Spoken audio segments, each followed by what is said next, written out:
Salut à tous! Bien que chaque jour que Dieu crée soit un jour spécial, aujourd'hui est un jour encore plus spécial, car nous allons découvrir un nouveau thème important, intitulé « Vase du Seigneur ».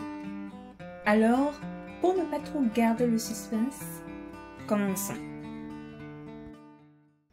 Quand on entend « Vase du Seigneur », on entend deux mots influents. Le premier étant « vase », désignant un objet qui peut être fabriqué avec l'argile ou d'autres matériaux et à l'intérieur duquel il y a un espace pour placer des choses. Et le deuxième mot étant « Seigneur », faisant référence au Seigneur Jésus-Christ. Maintenant, pour bien comprendre en quoi ces deux mots ensemble nous concernent, vous et moi, allons dans le livre de Genèse, le chapitre 2, le 7e verset, qui se lit comme suit. L'Éternel Dieu forma l'homme de la poussière. Il souffla dans ses narines un souffle de vie, et l'homme devint un être vivant. Amen.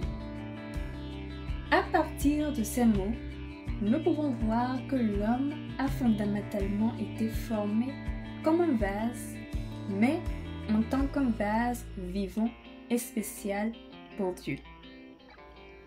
Maintenant, il est important de noter qu'un homme ou une femme parfaitement entier ou entière est en fait une combinaison de trois vases différents formés par Dieu.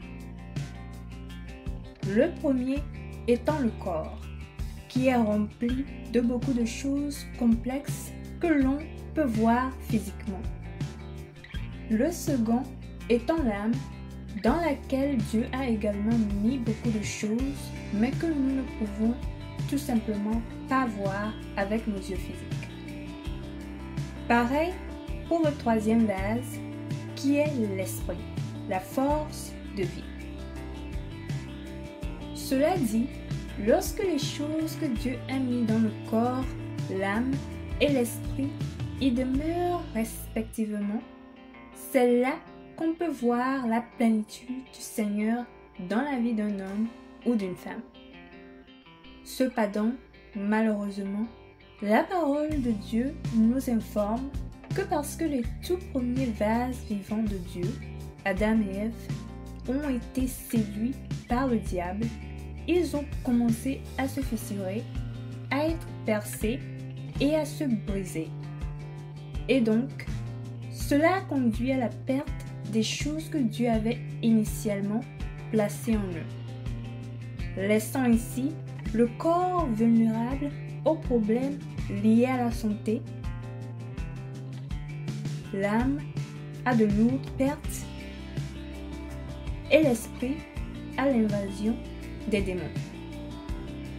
Une catastrophe qui est, jusqu'à ce jour, la racine de nos problèmes et de nos chagrins.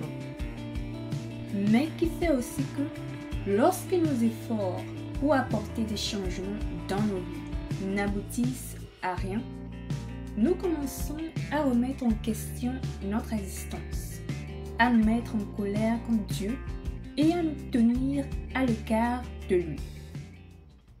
Néanmoins, mon frère ou ma sœur bien-aimée, sachez que Dieu, ayant vu votre désespoir, ne vivant pas la vie qu'il a initialement destinée pour vous, a quitté son trône au ciel et est venu sur cette terre en chair, en âme et en esprit, pour vous donner l'opportunité de déposer vos fardeaux sur lui et de recevoir en retour la restauration. Cela dit, aujourd'hui, n'endurcissez pas votre cœur. Donnez-vous la chance de vivre quelque chose de nouveau et de meilleur. Remettez votre vie entre les mains du Seigneur Jésus-Christ afin que lui, le bon potier, puisse renouveler votre corps, votre âme et votre esprit. Maintenant, si vous le souhaitez, s'il vous plaît, répétez les paroles suivantes avec sincérité et foi. Ô Seigneur Jésus, aujourd'hui, je te donne ma vie et mon cœur. Regarde-moi dans mes douleurs, car je suis un vase brisé, tombé loin de toi. Mais aujourd'hui, je t'accepte comme mon Seigneur et Sauveur personnel. C'est toi qui es mort pour moi afin que j'aie la vie éternelle.